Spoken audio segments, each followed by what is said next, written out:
Good evening, Mr. Nationwide here, presenting you the Sunday evening vlog for tonight. Now, let's see, the 4th was about last week. That was the exact same night that I filmed the Shack Oyster Bar about how bad, business was going. And me and my buddy, Storm Maverick, were both placed a bet. Well, we didn't bet with money, but we just said, I bet this place is going to go out of business within a year. Turns out we were right. Because here's why. Shack Oyster Bar closed down probably around August of this year. July or August. Couldn't remember. Yeah, so in other words, guys, excuse that anyway. I'm just turning off the truck. Anyway, so about Shack Oyster Bar, being closed, they still got their sign lit up, which doesn't make any sense because there's a couple of people who, thought that maybe they're still open for business, who probably haven't been there in a year or two. They went back and, they saw it's empty. And they said, "Have you heard?" And they asked me, what haven't I heard? Well, there was a couple of videos on YouTube about how bad the place was gone and, bad customer service. And, there's the two ladies that I knew about a couple years ago that I haven't seen there in a couple years that I saw her at April Sports Bar last Wednesday in karaoke night. And they said they haven't seen me in so long. And they said, it turns out I've been banned there for a year. And they said, what happened? Well, anyway, I asked them, I said, well, you go first. And then one lady girl said that she was there probably a couple months ago thinking it was still open. And then discovered it was closed and didn't understand why. And I told her, well, the reason why I got banned because me and Storm Maverick made a couple of videos about how bad the place was going, that bad customer service ever since DJ Tony Stone left the scene. He was the karaoke DJ, but he had the contract because they were freaking him over and stuff. Because he said a couple chicks bounced and he wasn't going to take it. And then since he left, nobody's been coming in because me and Storm were there that same night on the November 3rd and 4th. It was around midnight, but I believe before midnight was that there's not that many people in. There was 2 older women that are there, and there were 6 guys. There was 3 in the bar area, and 3 other in the dining area, and that's how many people was there. And there was no karaoke, and short. So anyway, we're about to go outside to, show you what it looks like. But shut and lock everything down. And the reason why I'm here tonight is because there's not that many people outside. I mean, everybody's in watching the movies, and I believe the Mattress Warehouse is closed. I mean, I saw the lights on, but I don't see anybody in there. Because, they probably just closed up long ago. So, I'm going to lay the camera real low so nobody gets suspicious of what I'm filming about. Because people get all freaked out about what everybody's filming. So, I'm about to walk over.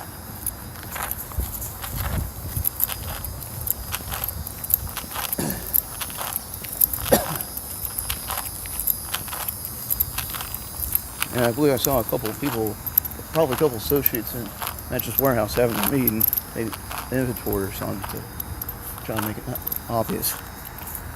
Okay, so here you go. Here's Shuck Shack. You couldn't even see the word Shuck Shack. It's in the blue letters, but it's off, so that's why a lot of people couldn't find it. Now, the other letters, Oyster Bar and Seafood, you can barely see it. Now, as you look over here, there used to be patios, furniture here, tables and chairs, picnic bench all over here. They're gone. And here's what the front looks like. It's all empty. I mean, it looks like they've been robbed. Well, the last time me and Storm were here was about maybe a couple months ago after we left locked and loaded. And there was a sign. Didn't say out of business, but it said, we've been here 5 years, appreciate your business, blah, blah, blah. They weren't even here 5 years. Because I know for a fact in a couple of weeks, it'll be it should have been their 5th anniversary of opening up. So, I first came here about, I think January of 2010. Well, I didn't understand. How come I didn't hear about it till then? They would have said something on the newspaper saying, they're going to open in Garner at this specific date in November 2009. But I didn't get a chance to go in 3 more months in the new year. This is what the alleyway looks like.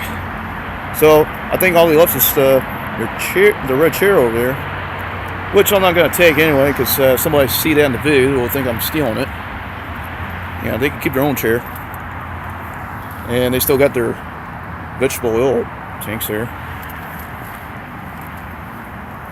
So, like we said a year ago, that this place is going to go down under. You know, I mean that, you know, losing customers left and right, friggin' over business.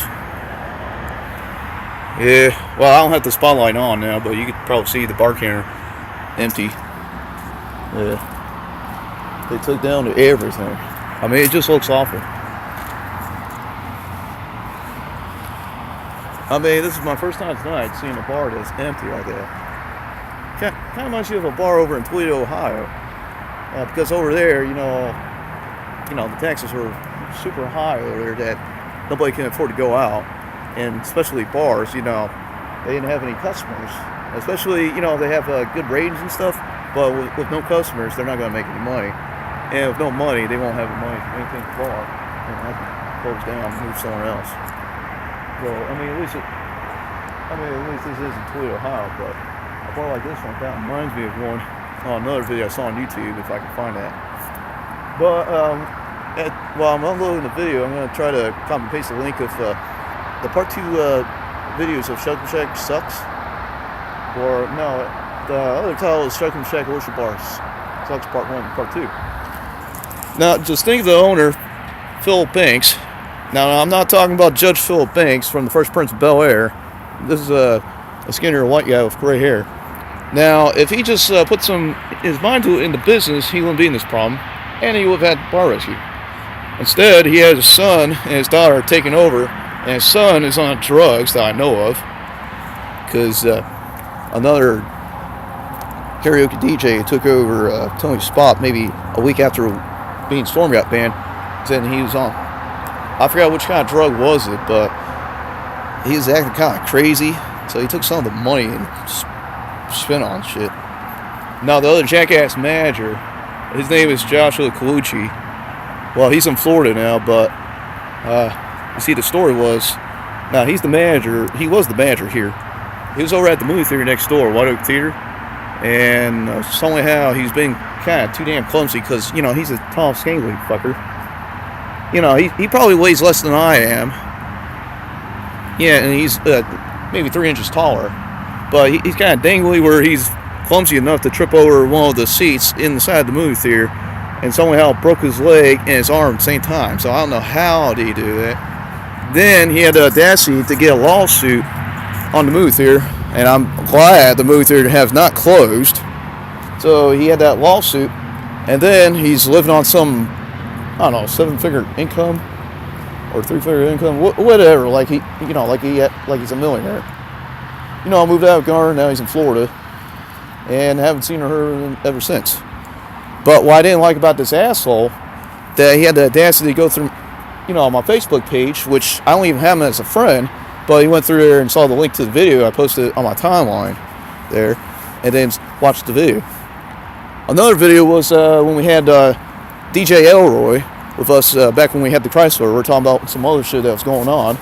And then the part about one female bartender, you know, had some problems with stuff with the manager, where at the point where, you know, the banks, had her son giving away the number about, you know, to another guy, saying that she wanted a blowjob, which wasn't even true, because, you know, she was already dating another guy who was a manager before Colucci came in and took over. Yeah, so, you know, I'm showing you how corrupt these people are. So anyway, if anybody's going to open a bar, you know, just follow the guidelines and buy the place out and stuff. Yeah, and hopefully we'll get karaoke back on Saturday nights in Garner. Yeah, because there's no other bar in Garner that have karaoke nights. I don't know. A lot of people left. So anyway, as of right now, I'm about to go back to my truck and go home before somebody finds out. So, until then, don't let the watchers get you.